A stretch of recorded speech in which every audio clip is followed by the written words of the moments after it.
En 1928, les auditions de stabilisation économique de la Chambre des représentants, menées dans le cadre d'une enquête approfondie conduite par Louis Thomas McFadden, aboutirent à la conclusion suivante. Les banquiers internationaux ont manipulé les flux d'or pour provoquer des crises aux États-Unis. L'extrait qui suit de ces auditions de 1928 est assez explicite. Le président McFadden. Nous diriez-vous brièvement comment ce sujet, en référence à la baisse des taux de l'été 1927, fut amené au Conseil des gouverneurs de la Réserve fédérale et quelles étaient les influences qui eurent un impact sur la décision finale? Le gouverneur Adolph Miller. Vous posez une question à laquelle il m'est impossible de répondre. Le président McFadden.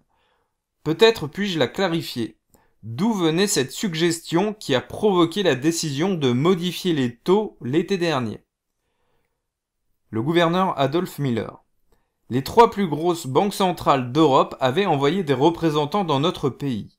Il y avait le gouverneur de la Banque d'Angleterre, Montagu Norman, M. Ijlamar Stracht du Reichstag Bank et M. Rist, vice-gouverneur de la Banque de France. Ces messieurs étaient en conférence avec les officiels de la Banque de réserve fédérale de New York.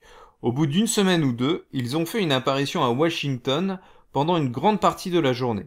Ils sont arrivés un soir et, le lendemain, ils furent reçus par les gouverneurs du board, puis, dans l'après-midi, ils sont repartis pour New York. Le président McFadden. Les membres du board étaient-ils présents à ce déjeuner? Le gouverneur Adolph Miller. Ah oui, celui-ci était offert par les gouverneurs du board dans le but de nous rapprocher tous. Le président McFadden. Était-ce une réunion informelle ou alors des sujets d'importance y ont été discutés? Le gouverneur Adolph Miller. Je dirais qu'il s'agissait essentiellement d'une réunion informelle. Personnellement, j'ai eu une longue conversation en privé avant le déjeuner avec le docteur Stracht et également une autre conversation assez longue avec le professeur Rist. Après le déjeuner, j'ai engagé une conversation avec M. Norman à laquelle s'est joint le gouverneur Strong de New York. Le président McFadden. Était-ce une réunion officielle du board? Le gouverneur Adolph Miller. Non. Le président McFadden. Était-ce juste une discussion informelle sur les sujets qui avaient été discutés à New York? Le gouverneur Adolph Miller. Je le suppose. C'était principalement des relations sociales. Ce que j'ai dit relevait essentiellement de généralités. Les chefs de ces banques centrales s'exprimaient, eux aussi, en termes généraux. Monsieur King. Mais que voulait-il? Le gouverneur Adolph Miller. Il répondait très franchement aux questions. Je voulais avoir une discussion avec Monsieur Norman et nous sommes tous deux restés après le déjeuner. Nous avons été rejoints par les autres représentants étrangers et les responsables de la Banque de réserve fédérale de New York. Ces messieurs étaient tous assez préoccupés par le fonctionnement de l'étalon or. Ils désiraient donc voir baisser légèrement le marché monétaire à New York avec des taux plus bas, dissuadant ainsi les déplacements d'or depuis l'Europe vers ce pays. Cela aurait été grandement dans les intérêts de la situation monétaire internationale que l'on connaissait alors. Monsieur Bidi. Cela a-t-il abouti à une certaine entente entre les représentants de ces banques étrangères et le Conseil des gouverneurs de la Réserve fédérale ou de la Banque de réserve fédérale de New York? La réponse du gouverneur Adolph Miller. Oui. Monsieur Bidi. N'y a-t-il pas eu de compte-rendu officiel? Gouverneur Adolph Miller. Non. Il y a eu plus tard une réunion du comité chargé de la politique sur l'open market, le comité de politique d'investissement du système de réserve fédérale, qui a émis et reçu certaines recommandations. Ce dont je me souviens est que des titres, pour une valeur de 80 millions de dollars environ, furent achetés en août conformément à ce plan. Président McFadden. Y a-t-il eu une conférence entre les membres du comité de l'open market et ces banquiers étrangers? Gouverneur Adolph Miller. Il se peut qu'ils se soient rencontrés à titre personnel mais pas en tant que comité. Monsieur King. Comment le comité de l'open market arrive-t-il à ces idées? Gouverneur Adolph Miller. Il s'assoit autour d'une table et il discute. Je ne sais pas de qui est venue cette idée, c'était l'un de ces moments où l'esprit d'émulation est au travail. Président McFadden. Vous avez donné un aperçu, ici, des négociations d'une très grande importance. Le gouverneur Adolph Miller. Je dirais plutôt de conversation. Président McFadden. Quelque chose de bien défini en est-il sorti? Le gouverneur Adolph Miller. Oui. Un changement de politique de tout notre système financier qui a eu pour résultat une situation des plus inhabituelles à laquelle ce pays ait jamais été financièrement confronté. Entre parenthèses, le boom de la spéculation boursière des années 1927 à 1929. Il me semble qu'un sujet de cette importance aurait dû faire l'objet d'un compte-rendu à Washington. Gouverneur Adolph Miller, je suis d'accord avec vous. Député Strong. N'aurait-il pas été souhaitable que ces pouvoirs donnés au système de réserve fédérale soient utilisés en vue de la stabilisation continue du pouvoir d'achat du dollar américain au lieu d'être influencés par les intérêts de l'Europe? Le gouverneur Adolph Miller. Je prends comme une insulte ce terme d'influence. Par ailleurs, stabiliser le dollar américain sans stabiliser toutes les autres devises adossées à l'or est impossible. Les devises sont liées entre elles par l'étalon or. D'autres visiteurs éminents savent se montrer adroits dans l'art d'approcher les gens et notamment le personnel du Conseil des gouverneurs de la Réserve fédérale. Monsieur Stigall, la visite de ces banquiers étrangers a-t-elle eu pour conséquence que l'argent fut meilleur marché à New York? Gouverneur Adolph Miller, oui, exactement. Président McFadden, je voulais insérer dans ces minutes le nom de tous ceux qui ont participé à ce déjeuner à Washington. Gouverneur Adolph Miller. En plus des noms que je vous ai donnés, était présent l'un des plus jeunes cadres de la Banque de France. Je pense que tous les membres du board de la Réserve fédérale étaient là. Le sous-secrétaire au Trésor Ogden Mills était là, ainsi que le secrétaire adjoint au Trésor, M. Schuneman, et également 2 ou 3 hommes du département d'État et M. Warren du département étranger de la Banque de Réserve fédérale de New York. Oui, le gouverneur Strong était présent. Président McFadden. Évidemment, cette conférence en présence de tous ces banquiers étrangers ne s'est pas tenue par hasard. Qui a suggéré une rencontre avec les banquiers les plus éminents d'Allemagne, de France et d'Angleterre? Gouverneur Adolph Miller. Une situation avait été créée qui était nettement embarrassante pour Londres, à cause du retrait imminent d'une certaine quantité d'or que la France récupérait et qui avait été, à l'origine, acheminé et déposé dans la Banque d'Angleterre par le gouvernement français en tant que crédit de guerre. Il s'apprêtait à y avoir assurément quelques tensions en Europe, parce que la France commençait à remettre de l'ordre dans sa maison afin de retourner à l'étalon or. Cette situation était d'une nature qui nécessitait quelques influences modératrices. Monsieur King, qui était la force motrice ayant fait en sorte de réunir ces personnes? Gouverneur Adolph Miller. C'est un détail que je ne connais pas.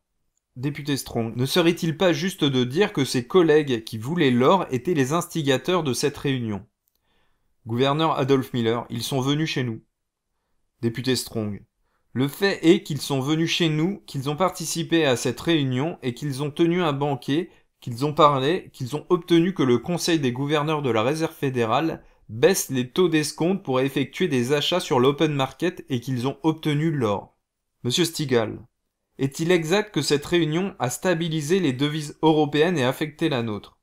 Gouverneur Miller, oui. Cette action a été menée dans cette intention.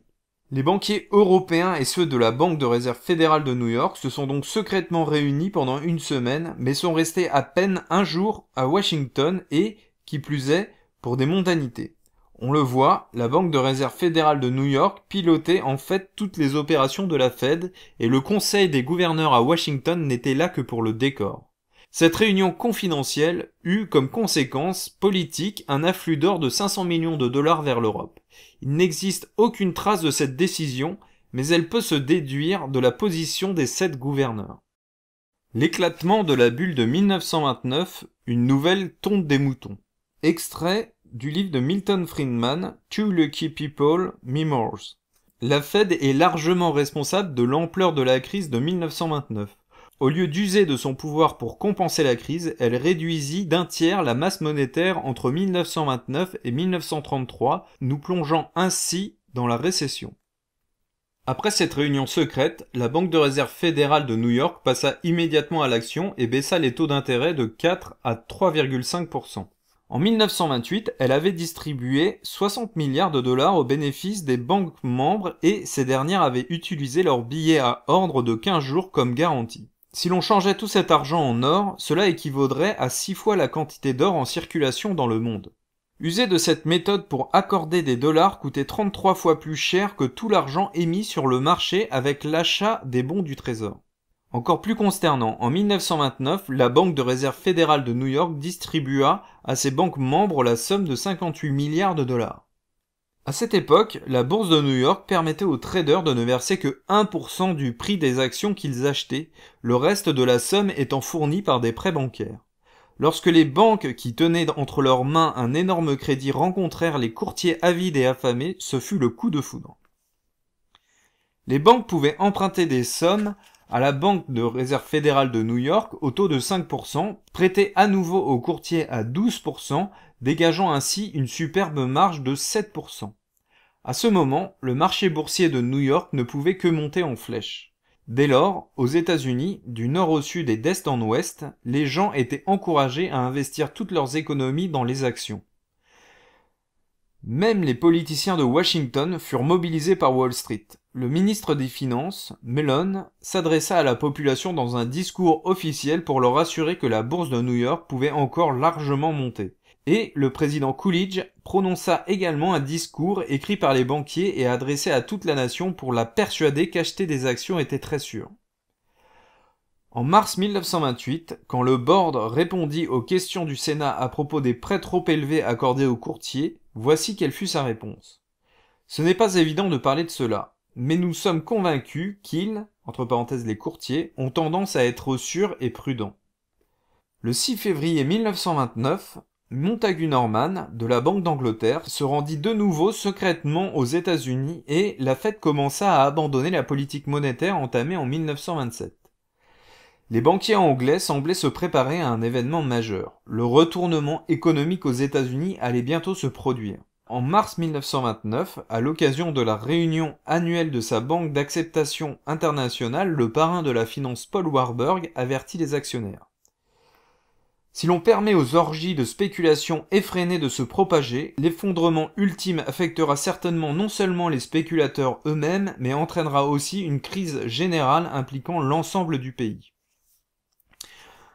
Paul avait gardé le silence durant 3 années de spéculation effrénée, et lançait tout d'un coup un avertissement sévère. Compte tenu de son influence et de son statut, le New York Times relaya son discours, provoquant la panique sur les marchés. La dernière condamnation à mort du marché boursier datait du 20 avril 1929. Ce jour-là, le New York Times publia à la une un message important. Le comité consultatif de la Fed se réunit à la hâte. Une atmosphère de mystère enveloppe ces débats à Washington. Des résolutions ont été adoptées par le comité et transmises au Conseil des gouverneurs, mais leur but a été jalousement gardé. Une atmosphère de profond mystère a entouré les débats, tant ceux du board que ceux du comité consultatif. Tous les efforts ont été faits lors de cette réunion extraordinaire pour protéger la confidentialité des débats. Des réponses évasives ont été données aux correspondants du journal. Le 9 août 1929, la Fed augmenta ses taux d'intérêt jusqu'à 6%, suivi par la Banque de réserve fédérale de New York, qui augmenta ceux des courtiers, les faisant passer de 5 à 20%. Les spéculateurs furent immédiatement pris au piège, et n'eurent d'autre issue que d'essayer de s'échapper de la bourse. La situation sur le marché s'aggrava, tel un fleuve qui sort de son lit. En novembre et décembre, les ordres de vente balayèrent l'ensemble du marché boursier et 160 milliards partirent en fumée.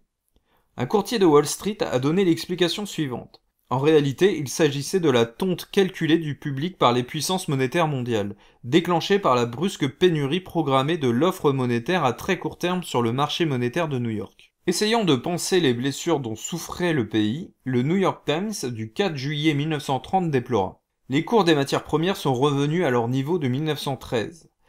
Les salaires ont été réduits par l'excédent d'offres de main-d'œuvre qui constitue les 4 millions de chômeurs. Le contrôle de Morgan sur le système de réserve fédérale s'exerce à travers son contrôle de la Banque de réserve fédérale de New York, ainsi que par la représentation médiocre et la connivence du board de la Réserve fédérale de Washington. Ces bonnes paroles n'empêchèrent pas Wall Street de continuer à éliminer toute dissidence au moyen de la crise financière. Entre 1930 et 1933, 8812 banques firent faillite, dont la majeure partie d'entre elles avaient essayé de tenir tête aux 5 grandes banques de New York. La planification de la Grande Dépression. Il ne fait aucun doute que le crash boursier de 1929 fut décidé lors de la réunion secrète tenue en 1927. À New York, les taux d'intérêt furent maintenus artificiellement bas et ceux de Londres délibérément élevés, produisant un mouvement de l'or des États-Unis vers l'Angleterre et facilitant le rétablissement de l'étalon or dans ce pays et d'autres villes de la vieille Europe. En fait, les financiers européens savaient depuis longtemps que piller les richesses par l'inflation était un moyen plus efficace de faire des profits que grâce aux revenus des intérêts générés par le crédit. En rétablissant l'or et la liberté de convertir des billets dans ce métal comme pierre angulaire de la distribution monétaire, les banques limitaient leur propre capacité à se servir de l'inflation. Une question suivante peut alors se poser. Pourquoi le secteur financier européen représentant les banquiers anglais a-t-il rétabli l'étalon or à ce moment précis, apparemment contre son intérêt?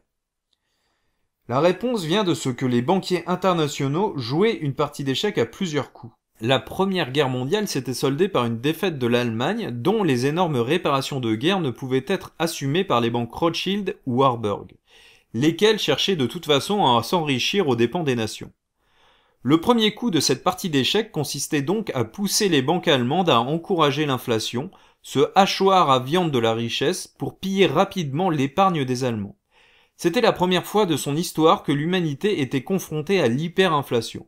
Entre 1913 et 1918, durant la guerre, la masse monétaire en Allemagne fut multipliée par 1,5 et le mark allemand se déprécia seulement de 50% face au dollar.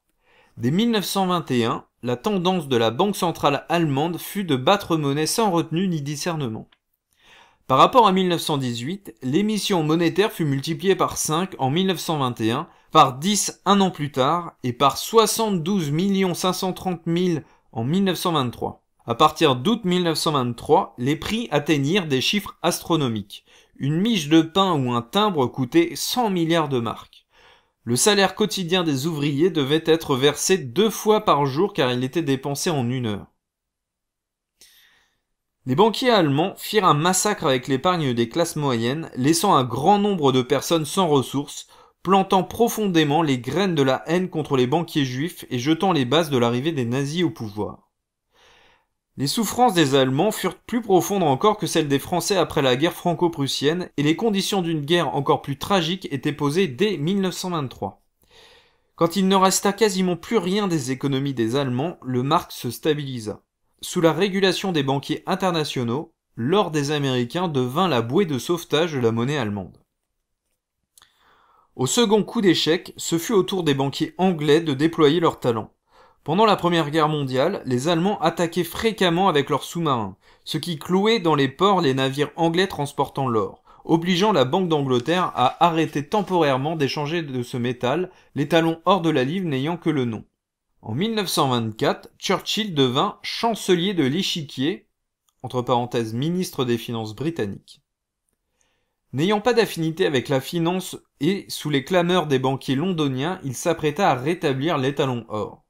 Churchill voulait ainsi défendre la position d'autorité de la livre sterling dans la finance mondiale.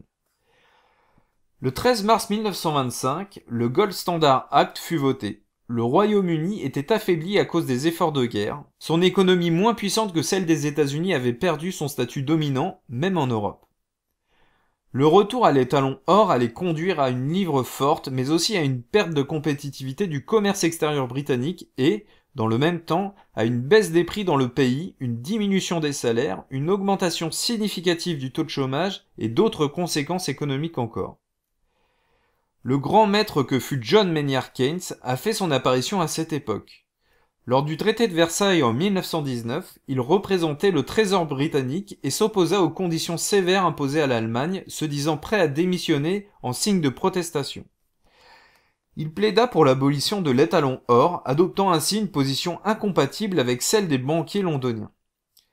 Quand la commission Macmillan enquêta sur la faisabilité de l'étalon or, Keynes, peu enthousiaste, insista sur les inconvénients d'un tel système qu'il percevait comme une relique barbare, une contrainte pesant sur le développement économique. Montagu Norman, de la Banque d'Angleterre, ne recula pas et insista sur le fait que l'étalon or était indispensable aux banquiers honnêtes, peu importe le poids du fardeau à porter et à quel point l'industrie serait handicapée. Cela n'améliora pas la crédibilité des banquiers londoniens.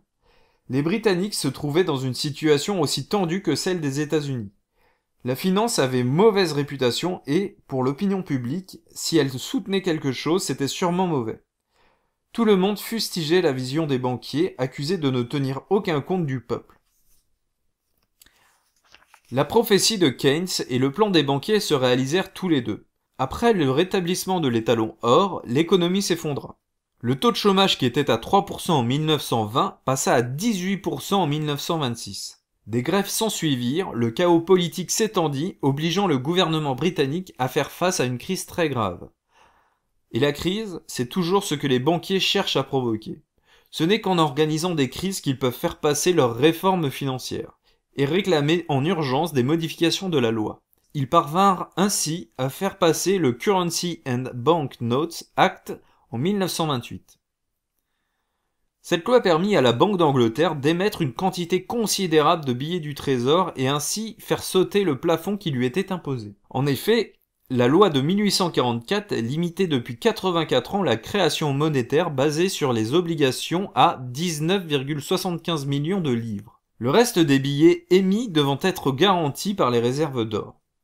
Utiliser les obligations comme garantie pour émettre la monnaie de la dette et contourner ainsi les contraintes de l'or, les banquiers en rêvaient jour et nuit. Quelques semaines après l'adoption de la loi, la Banque d'Angleterre émit 260 millions de livres adossés à la dette.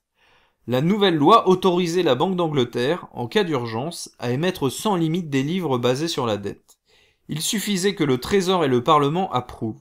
Le pouvoir quasi illimité de la Fed d'émettre l'argent échut finalement aussi à la Banque d'Angleterre. Le troisième coup d'échec consista à tondre les moutons une nouvelle fois. Après la réunion secrète de 1927, 500 millions de dollars or furent évacués des États-Unis en raison de la politique de taux bas. Quand la Fed releva soudainement ses taux d'intérêt en 1929, apparurent un déficit de réserves d'or et d'impossibilité d'étendre efficacement le crédit. Le mouton robuste appelé USA fut ébranlé, blessé et perdit beaucoup de sang. McFadden, le président des auditions de stabilisation économique de la Chambre des représentants, fit la description suivante.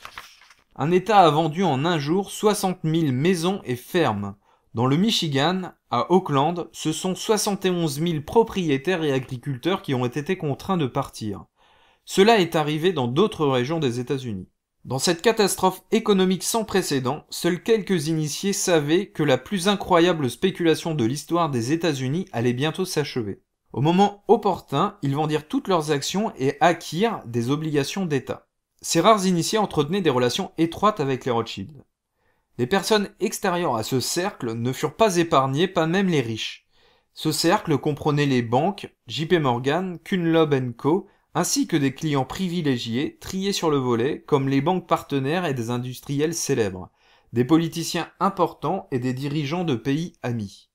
Quand le banquier Morrison démissionna de la Réserve fédérale, on put lire dans un article de Newsweek daté du 30 mai 1936 « L'opinion générale est que le board de la Réserve fédérale a perdu un homme de valeur. Celui-ci avait vendu à Insul ses actions des services publics du Texas pour 10 millions de dollars, puis, en 1929, il convoqua une réunion et ordonna à ses banques de liquider tous les prêts qu'elles avaient consentis sur leurs titres au plus tard avant le 1er septembre. En conséquence de quoi ils traversèrent la crise haut la main. Les biens de Joseph Kennedy, entre parenthèses le père du futur président des États-Unis, furent multipliés par 25, passant de 4 millions en 1929 à 100 millions en 1935. Bernard Baruch vendit toutes ses actions et acquit des obligations d'État. Henry Mongento, quelques jours avant le mardi soir, le 29 octobre 1929, se précipita chez Bankers Trust et ordonna que sa compagnie soit vendue dans les 3 jours pour 60 millions de dollars. En pleine confusion, ces hommes recommandèrent qu'il se dégage dans un délai de quelques semaines, car il pourrait ainsi gagner encore 5 millions de dollars. Furieux, Mongento rétorqua. Je ne viens pas ici pour discuter avec vous, faites ce que je vous dis de faire. Plusieurs décennies après les faits, il paraît légitime d'être admiratif devant l'intelligence planificatrice de ces banquiers. Ils constituaient sans aucun doute le groupe sociologique le plus rusé de l'histoire. Ses calculs et ses combines d'une précision sans pareille, ce culot et cette absence de scrupules pour jouer avec le monde, tout cela est tout bonnement incroyable. Encore aujourd'hui, la plupart des gens ne parviennent pas à admettre que leur sort repose entre les mains d'une poignée de banquiers. Ces derniers, quand ils eurent assez tondu de laine, estimèrent que la monnaie bon marché de Keynes pouvait devenir la nouvelle moissonneuse de la richesse. Une nouvelle saison des récoltes s'ouvrait sous les auspices du New Deal.